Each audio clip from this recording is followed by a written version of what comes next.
Faubert sought information for a living. That is to say that ever since he returned from Korea, after having served with the armed forces, he had been working as a private investigator in Montreal. William Hamilton, a rich industrialist, had gotten in touch with him regarding a simple vandalism issue. Nothing to write home about. Not worth hiring a private eye either, just so he can drive for hours on rough roads. But that's how it had always been. The client pays, Carl gets it done.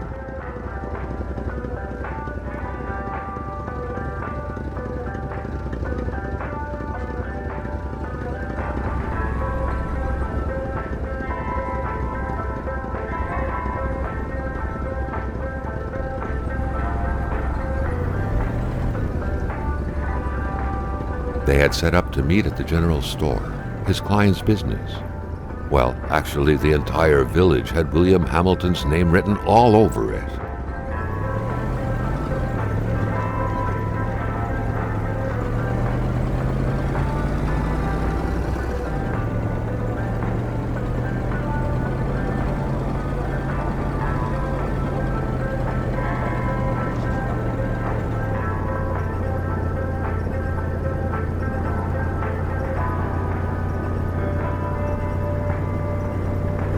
When the roads were bad, muddy, or snowed in, it was customary around these parts to close them off.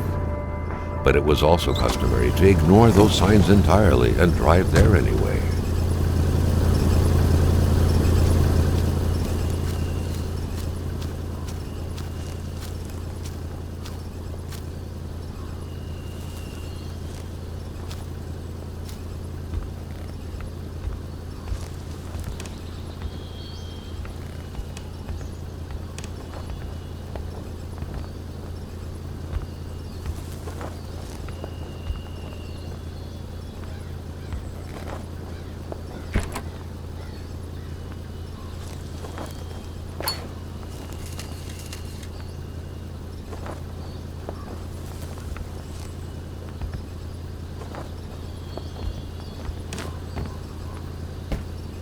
Emperor Duplessis, in spite of his conservative agenda, did a good job in colonizing the rural north, which helped to reestablish the region as an integral part of the province of Quebec.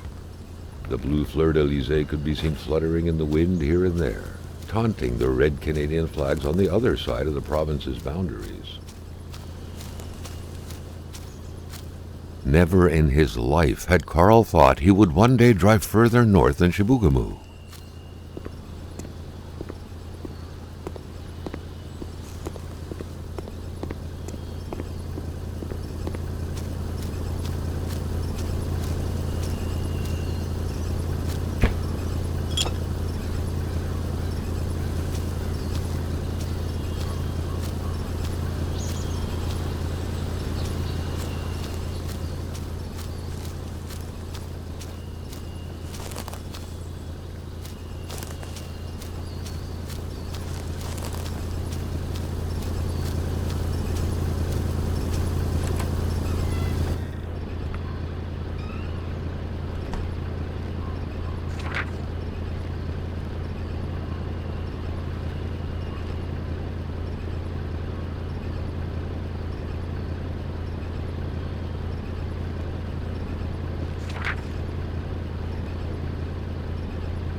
Hamilton never mentioned a road-blocking barrier.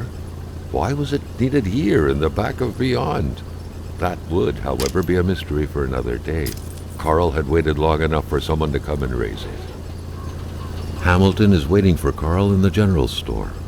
It was time for him to get down to business.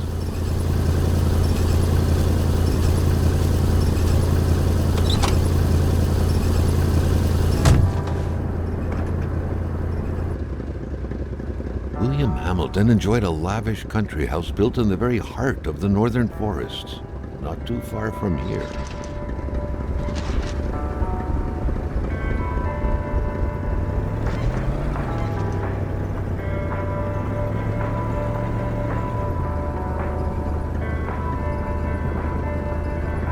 The local populace was divided when it came to the affluent man. Some saw a wealthy philanthropist dedicated to improving the region's economy.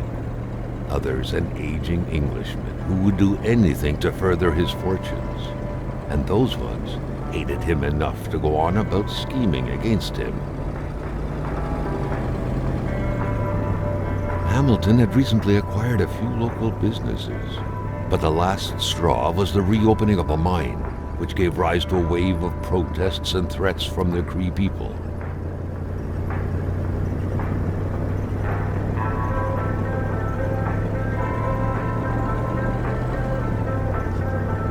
Given these circumstances, Carl reckoned that a good number of people must be feeling compelled to oppose Hamilton in one way or another. So far, only the industrialist's house had been a target, but soon enough, Carl thought, the target would become the man himself. Carl's military training had made him a very punctual man. Being late to his meeting with Hamilton was out of the question.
Carl needed to get out of there.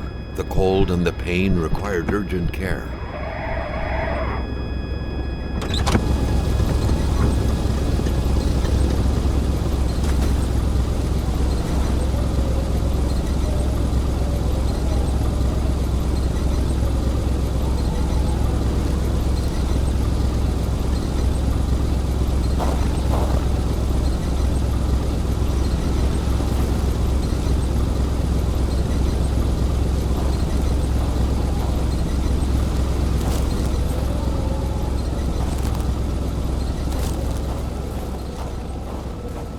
The driver had taken off. It was still best to check it out and leave nothing to chance. Carl needed help.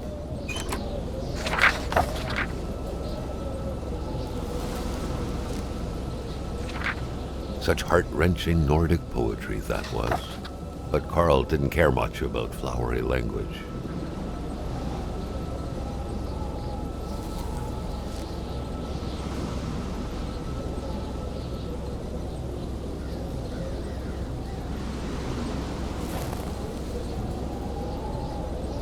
Carl wondered how long he would have to endure this skin-stinging cold.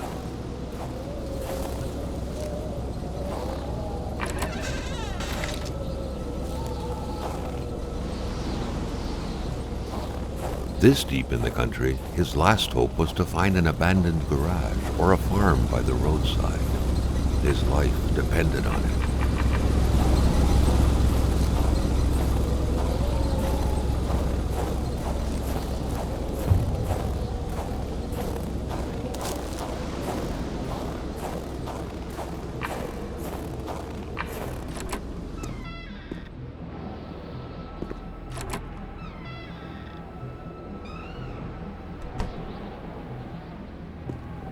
even better than he had hoped. Carl Faubert had succeeded once more, and was now on his way to new adventures.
Carl, ever diligent in his work, always carried his log on him, in which he scribbled down thoughts and leads alike during the course of his investigations.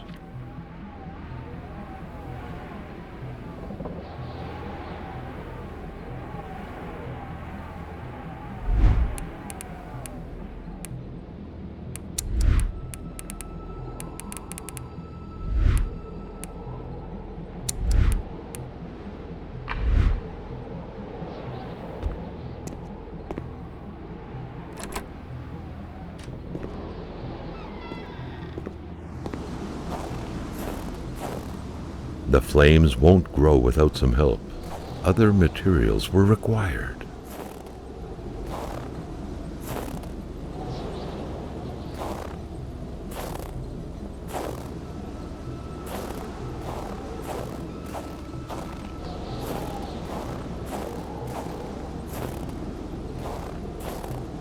Cold turned into pain. Carl needed to find someplace warm.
Spread out on a few acres of untouched forest, bellowing caribou, everlasting snow, and undefiled lakes, the Manistan region was no tourist hub.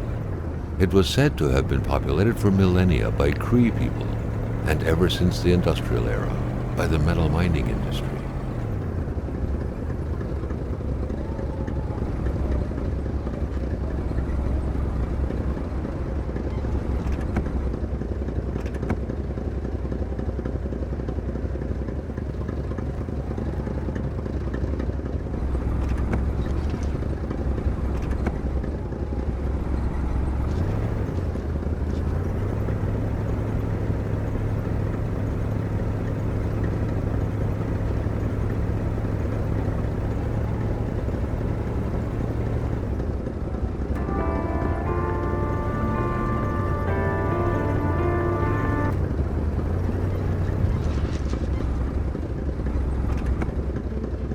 Now wasn't a good time to wander about.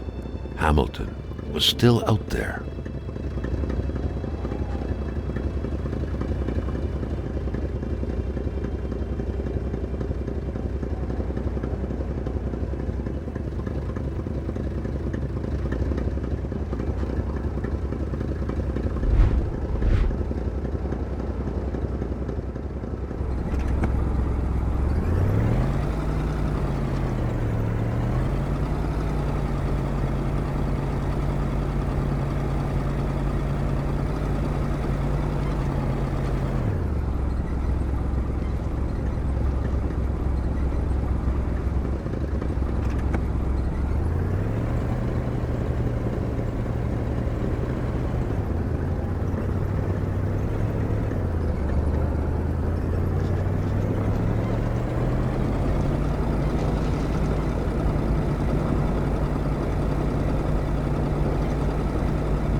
The truck was running on fumes. Good thing that the general store was close by.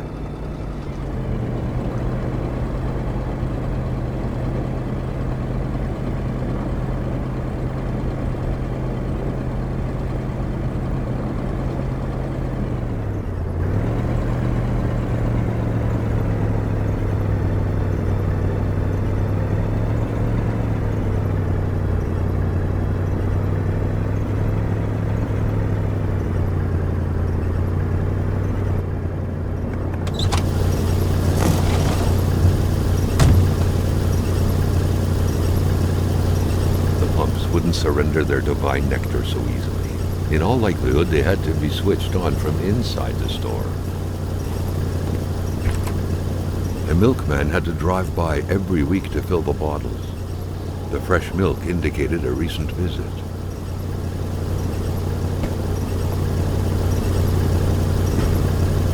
Something fell to the bottom of the box.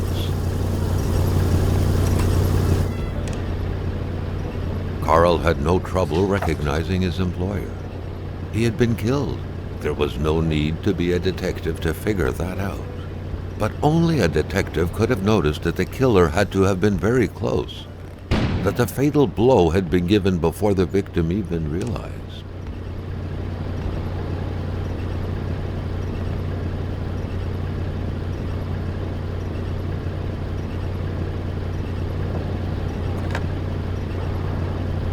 The snowstorm pummeled everything in its path. Carl was not surprised when he heard no tone. Carl knew that Gilles Lachance was in charge of the general store. That made him one of Hamilton's employees. A very angry employee, as Carl could plainly see.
According to that log, it seemed like the whole village owed some money to the general store.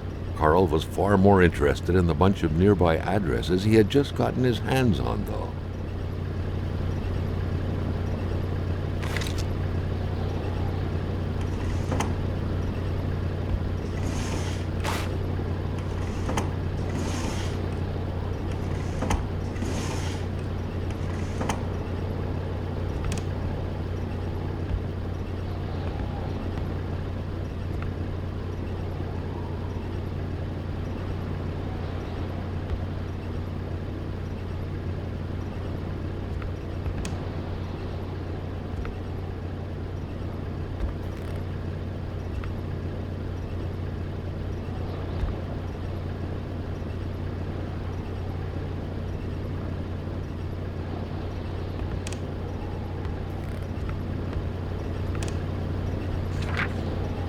What could be inside that envelope?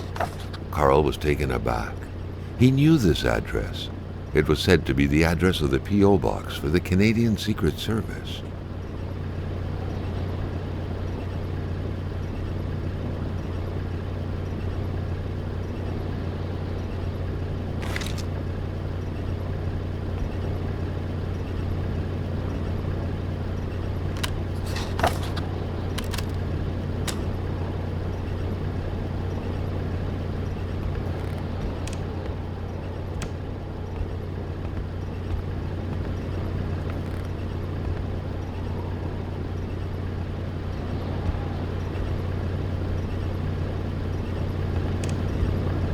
A radiator without power is as good as a wood stove without logs.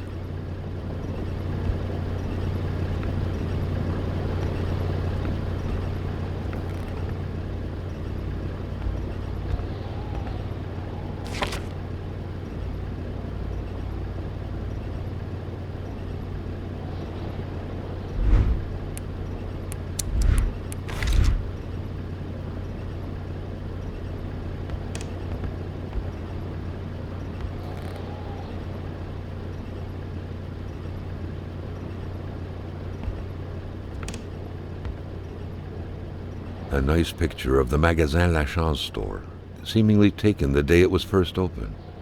It feels frozen in time, from an era long forgotten. Amateur hunters showing some pride at having killed a nice pelted beast. With men like this roaming the area, wolves would become extinct within 10 years, Carl thought. Jumping from that height was akin to tempting death. Perhaps that man on the snowmobile had seen enough of this world already.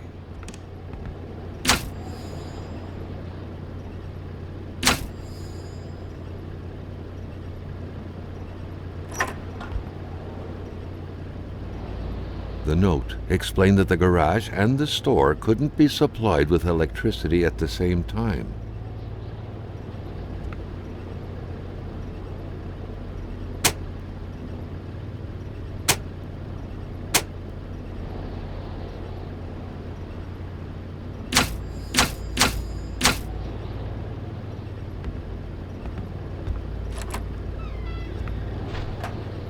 Maintaining his composure, Carl recalled something from his military training. Wolves always stay away from populated areas. Wait, was it about bears?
Carl was no electrician, but he could identify a wiring problem when he saw one.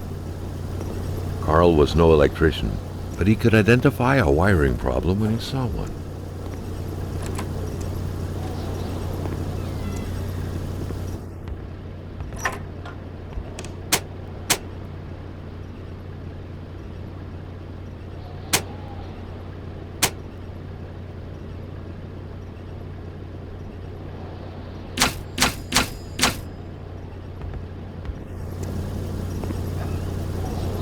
Carl was no electrician, but he could identify a wiring problem when he saw one.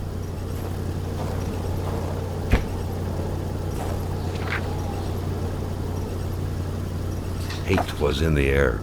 Seems like some villagers barely tolerated each other.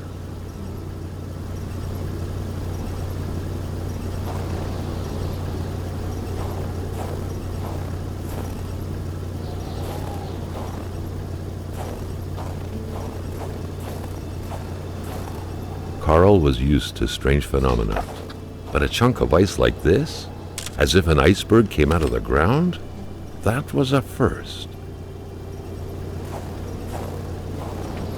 Prince? Carl found a surprise at every turn.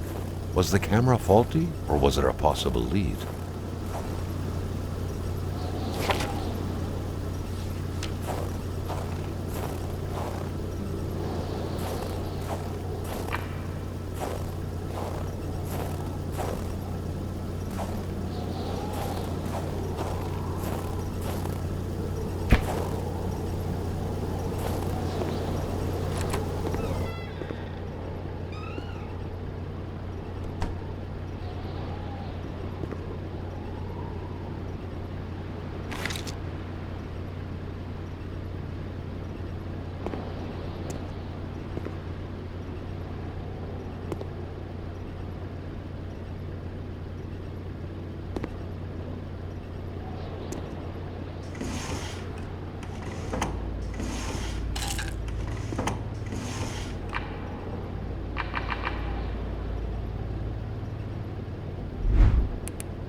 Staring intently at the controls won't be enough to make that lift budge.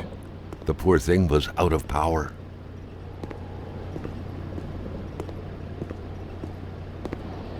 The crowbar was stuck under the lift.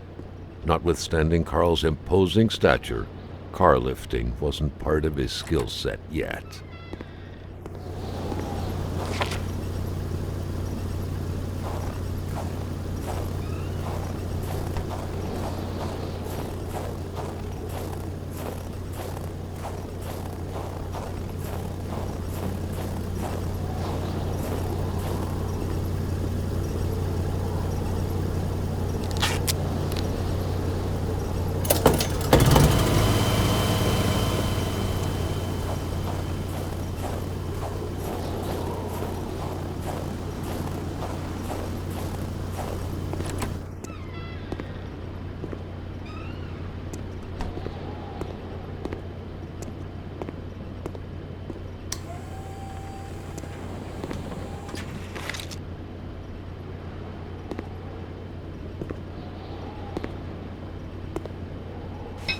At long last, the crowbar was within Carl's grasp.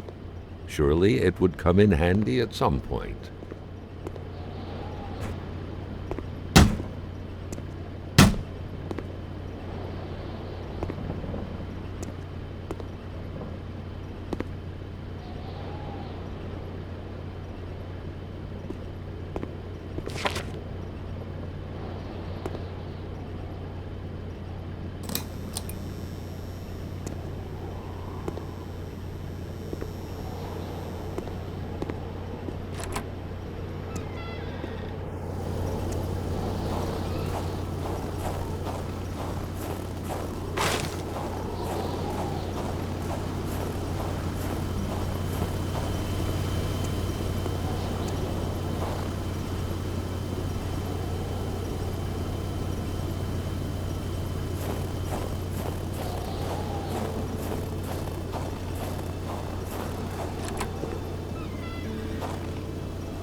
doing there, Carl wondered.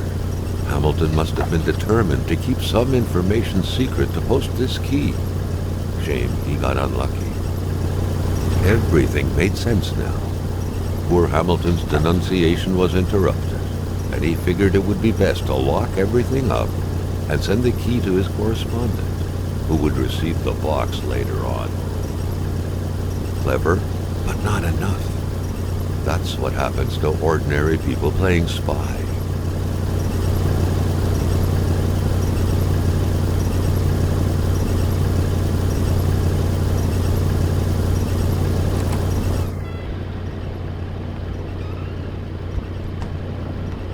It was so cold. Already Carl did not feel his toes anymore.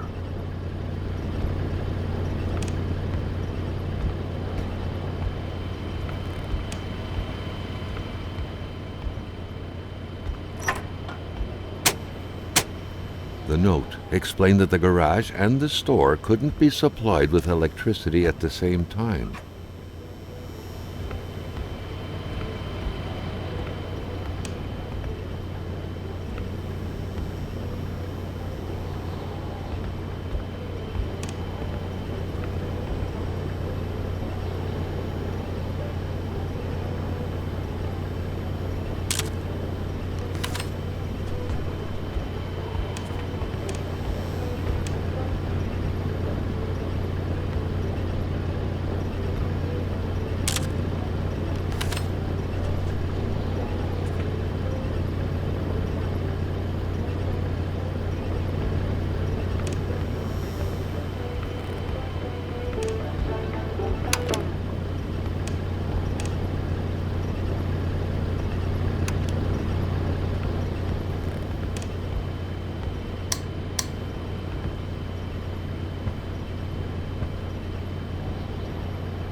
Carl knew straight away where to find the infuriated Gilles Lachance. Any good investigation would have to start there.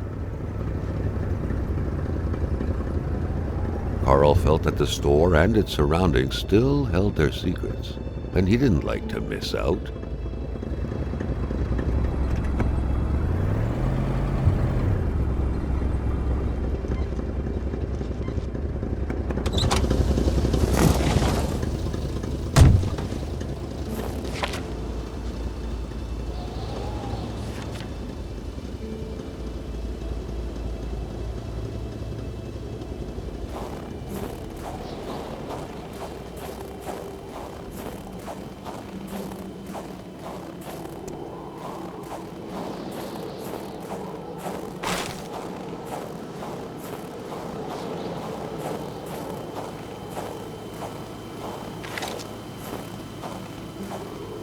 The Polaroid, Carl's long-standing and faithful ally, had seen its share of husbands caught red-handed cheating. There's always something out there waiting to be snapped away.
Carl wondered what the hell could that thing be. It looked like a man fossilized in ice.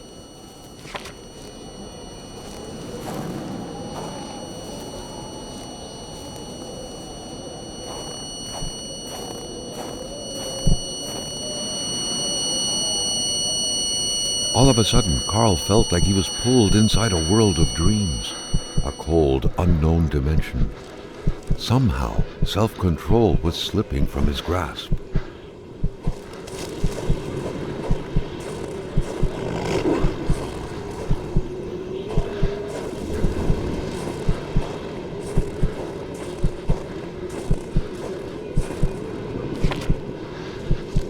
To all appearances, this was a hunting log.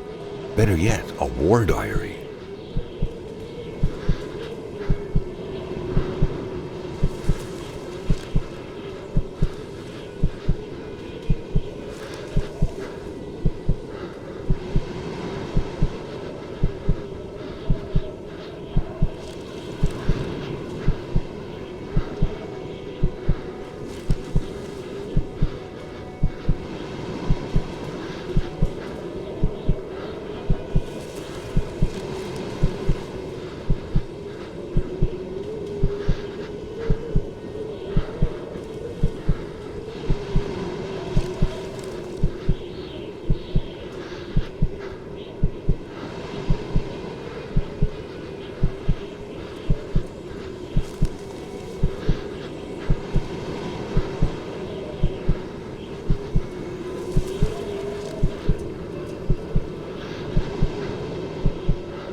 What could these engraved numbers mean?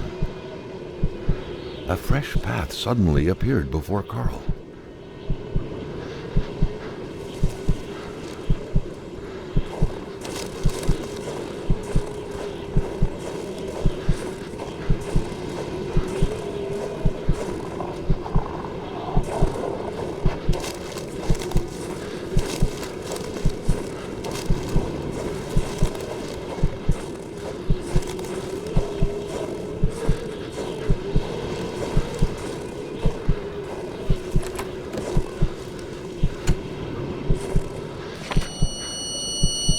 Carl had that feeling you get when you immerse your frozen hands in hot water. What happened? Now at least he knew who the unfortunate man petrified in ice was. Gilles Lachance, the general store's manager himself.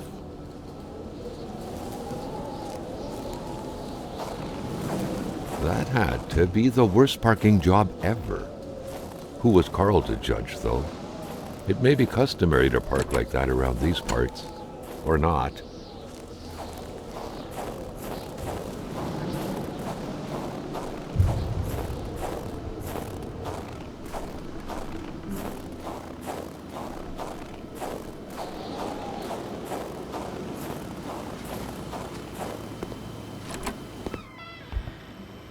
Carl felt a chill down his spine and had a terrifying realization. If Hamilton was dead, then who was going to pay him?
A radiator without power is as good as a wood stove without logs.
Carl was beginning to know the store and its surroundings like the back of his hand. The seeker had sought.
There should be a law forbidding doctors from falling sick.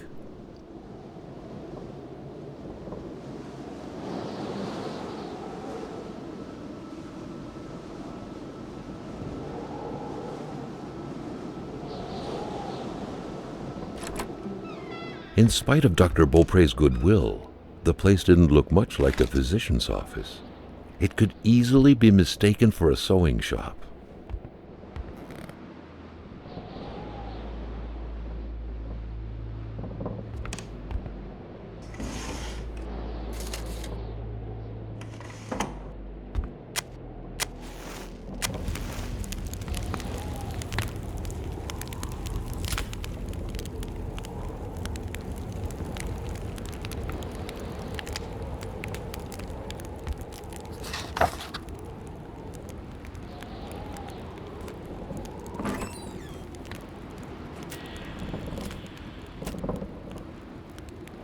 For the one-eyed, or for other vision problems, the eye patch was the way to go.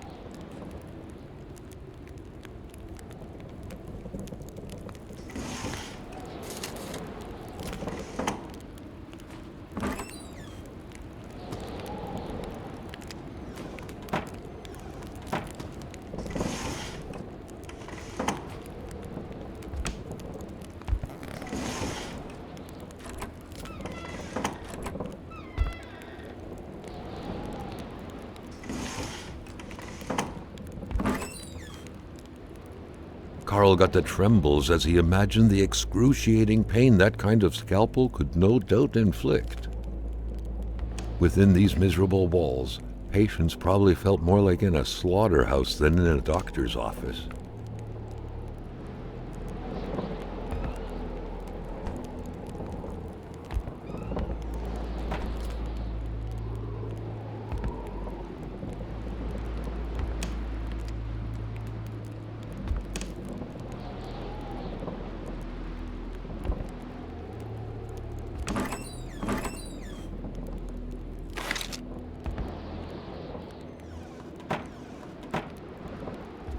A chamber pot. Fortunately for Carl, inspecting it wouldn't further this particular investigation.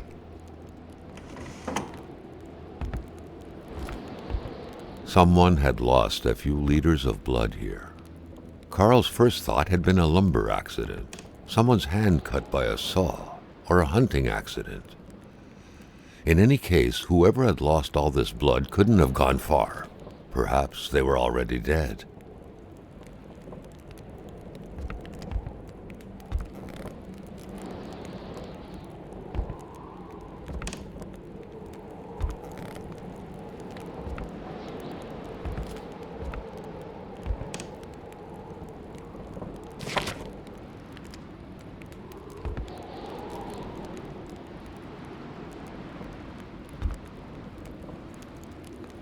Someone had lost a few liters of blood here. Carl's first thought had been a lumber accident, someone's hand cut by a saw, or a hunting accident. In any case, whoever had lost all this blood couldn't have gone far. Perhaps they were already dead.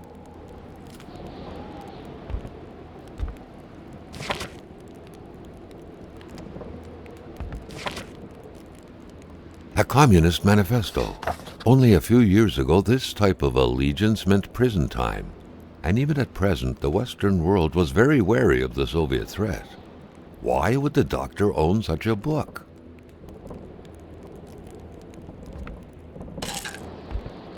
Dr. Beaupre had done his medical studies quite far from here. He was surely one of the first students out of the new campus to settle on the mountainside.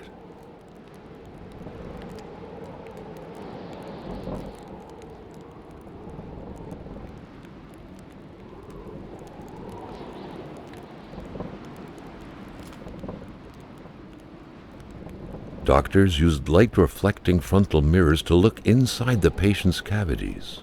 That was a bit unsettling, but back then, it was pretty much always the case with medicine.